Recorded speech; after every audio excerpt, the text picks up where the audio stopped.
Avec plus de 28% des voix, l'alliance CDU-CSU a remporté les élections législatives du 23 février dernier.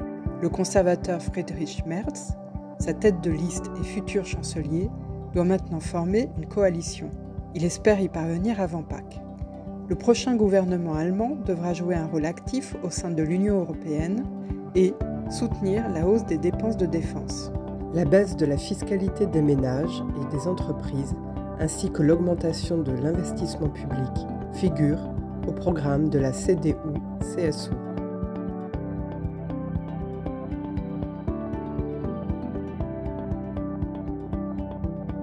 Malgré les défis immenses que soulèvent les négociations d'un cessez-le-feu en Ukraine, il est possible d'envisager les retombées d'un accord pour les pays européens. Dans le scénario d'un tel gel de conflit le long de la ligne de front, le retour de millions d'Ukrainiens dans leur pays et d'un démarrage rapide de la reconstruction, les impacts seraient globalement positifs à court et long terme pour les économies européennes. Les décisions que prendra l'Europe seront néanmoins décisives. Au-delà du regain de confiance attendu, la hausse des dépenses de défense sera le principal moteur.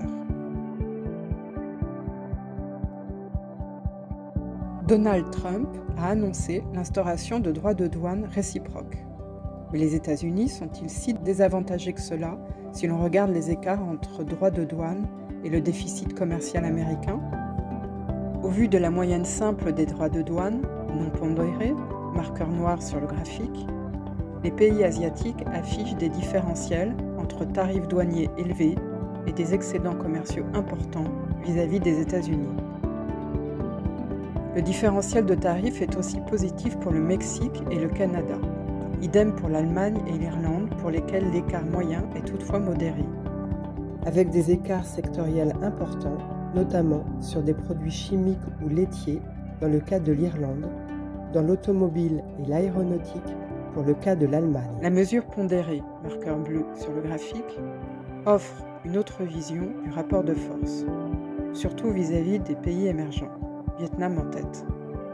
L'écart se réduit aussi significativement dans le cas de l'Indonésie, plus 5,8% à 0,4 pp, et dans une moindre mesure pour l'Inde et le Mexique.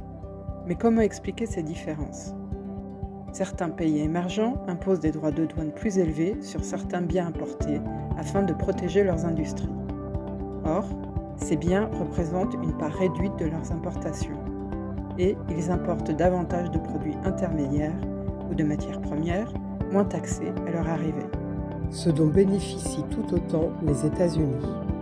Les pays développés échangent relativement plus de produits finaux avec les États-Unis et souvent sur des segments similaires. Cela explique des écarts moins importants entre droits de douane simples et pondérés. Le Japon et la Corée sont les plus exposés. Mais les écarts sont assez réduits, voire parfois négatifs pour beaucoup d'autres pays, dont les pays de la zone euro et le Royaume-Uni.